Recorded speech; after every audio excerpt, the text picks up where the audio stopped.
reading from my new book, Once Upon a Fairer Time, Classic Tales Revised in Rhyme. And thank you to Proverse for this beautiful publication prize, and to my husband Clive for the illustrations. I really hope you enjoy the rhymes, and please excuse me, this one is a particular tongue twister, so I may get tangled in my tongue, but that's half the fun. So I'm going to be reading The Little Red Hen, and I'll also read you the author note, the little backstory of why I wrote it, and then show you the illustration, and then go straight to the story. Little Red Hen author's note.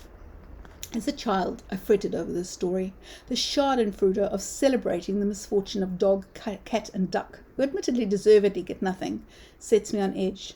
I don't like reveling in the misery of others, even to score a moral point.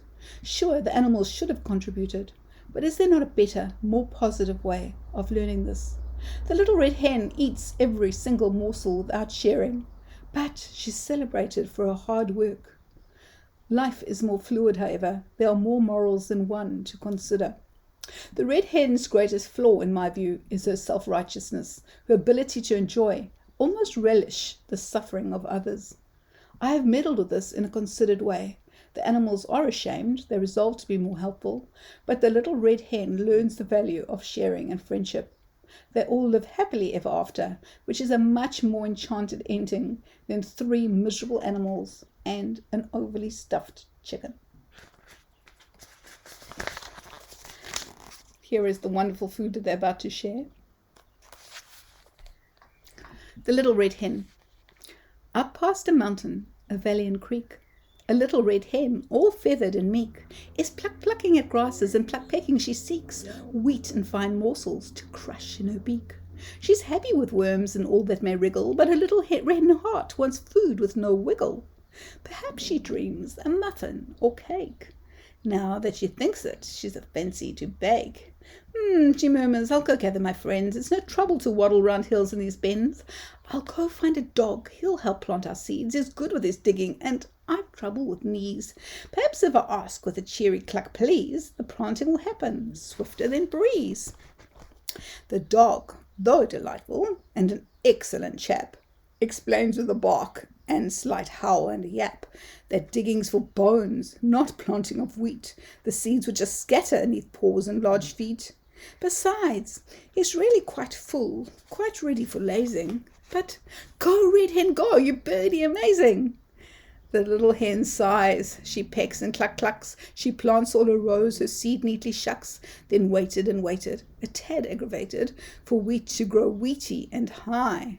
Is ready to thresh, smells meadowy fresh, so long it quite touches the sky. She waddles and toddles round meadows and bends, eyeing and spying, she's watching for friends. Oh, I'll go ask Cat if in lieu of her nap she'd like to thresh wheat with the pads of her feet and load the small sacks on my back. So off she flutters with a huge flap of wings. Her flying's not great, just one of those things. She finds feline Kitty all purry and witty and invites her to help with the task. Meow, that's a big ask when there's no sun. Let me start that again. Meow, that's a big ask when there's sun to just bask and the wheat is so tickly like straw. I think I'll just sit and bathe for a bit. You'll manage quite well, I'm sure.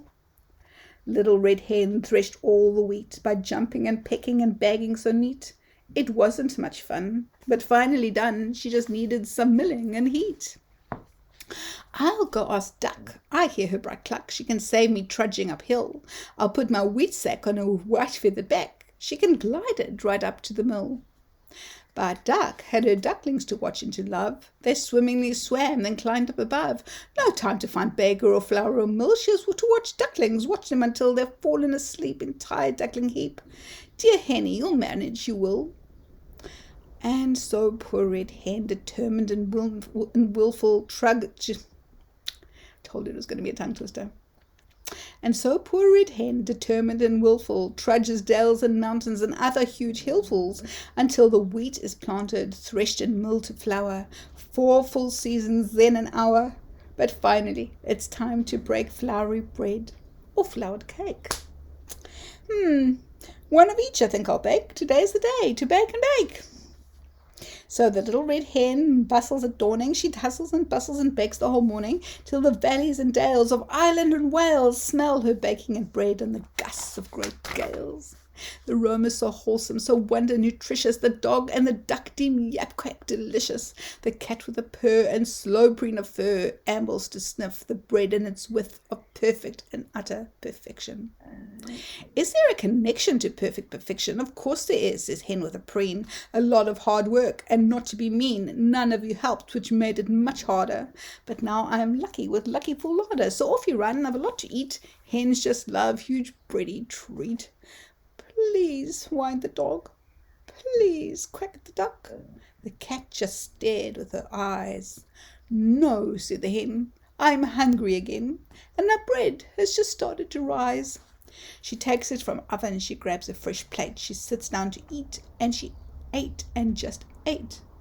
And the dog with sad tail woofed a sad sorry, and the cat purred somehow, so purry with worry, and the duck and her ducklings swam away. Nobody quacked. It was a sad, sad, sad day. But all were ashamed, and nobody blamed the well-earned proud zen of their feathered friend hen. But the bread was lacking. The bread had less taste. The little hen thought, what a horrible waste. It's never as lovely to eat by yourself. No sharing or caring, just food on a shelf. She flitted and fluttered through quite a few bins until she caught up with her sombre, sad friends. Have you learned anything? Hen squawks with hennish clear gaze. Indeed we have, you don't cease to amaze. Next year we won't languish or bathe or plain laze. We'll help you, we will, to the end of our days. With a happy cheap chirrup, Hen iced cake with syrup and puffed out her feathers quite far. Then come, my dear friends, so much depends on the topping not toppling too far.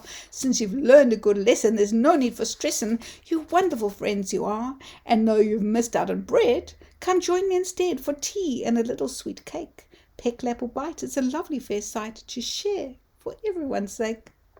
And so we learn that the more that we earn, the more we enjoy and savour.